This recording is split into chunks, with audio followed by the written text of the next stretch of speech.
بسم اللہ الرحمن الرحیم۔ مریضوں کی عیادت کے بارے میں نبی کریم صلی اللہ علیہ وسلم کا معمول کیا تھا، اس کے بارے میں چند باتیں عرض کیے دیتا ہوں۔ جناب رسول اللہ صلی اللہ علیہ وسلم جب کسی مریض کی عیادت کے لیے جاتے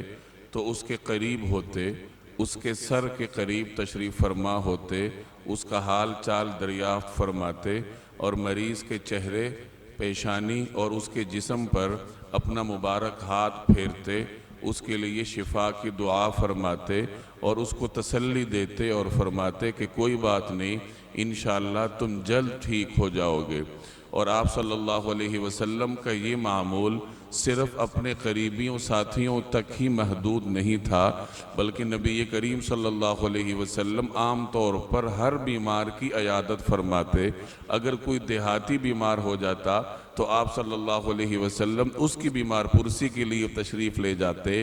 بچوں میں سے بھی اگر کوئی بیمار ہوتا تو آپ صلی اللہ علیہ وسلم بچوں کی بھی عیادت کے لیے تشریف لے جاتے۔ یہاں تک کہ مشرکین اگر بیمار ہو جاتے، مشرکین میں سے اگر کوئی شخص بیمار ہوتا تو رسول اللہ صلی اللہ علیہ وسلم اس کی عیادت کے لیے بھی بنفس نفیس تشریف لے جاتے۔ اور آپ صلی اللہ علیہ وسلم کو انسانیت کا، آگ سے دور رہنے کا اتنا اہتمام تھا کہ جب آپ علیہ السلام کسی مشرک کی عیادت کے لیے تشریف لے جاتے تو بوقت عیادت بھی رسول اللہ صلی اللہ علیہ وسلم اس کو اسلام لانے کی تلقین فرماتے اور تبلیغ دین کا اہتمام فرمایا کرتے تھے۔ حضور صلی اللہ علیہ وسلم کا ایک ارشاد ہے،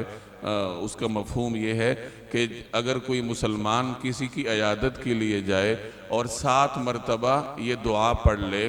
اسأل اللہ العظیم رب العرش العظیم ان یشفیکا، کہ میں عرش عظیم کے مالک عظیم اللہ سے یہ سوال کرتا ہوں کہ وہ تمہیں شفا دے، تو اگر اس کی قسمت میں موت نہ لکھی ہوئی ہو تو اسے ضرور شفا ہوگی۔ یعنی یہ دعا اگر آپ بوقت عیادت مریض کو 7 مرتبہ دیں تو اللہ تبارک و تعالی اسے ضرور شفا عطا فرمائے گا۔ حضور صلی اللہ علیہ وسلم کے اس معمول سے ہمیں یہ سبق ملتا ہے کہ مریضوں کی عیادت کا اہتمام کیا جائے۔ آج کل ہمارے ہاں عام طور پر یہ رواج ہے کہ جس شخص سے آپ کا تعلق ہو اور بالخصوص اس سے ہمارا کوئی مفاد بھی ہو تو اس کی عیادت کے لیے تو جائیں گے، لیکن اگر کوئی عام مسلمان بیمار ہے، چاہے آپ کا پڑوسی ہی کیوں نہ ہو، تو اس کی عیادت کا اہتمام نہیں کیا جاتا۔ تو خوب سمجھ لیجئے کہ مریض کی عیادت کرنی چاہیے اور اپنے مفادات کے تحت نہیں، بلکہ اس کا انسانی حق سمجھتے ہوئے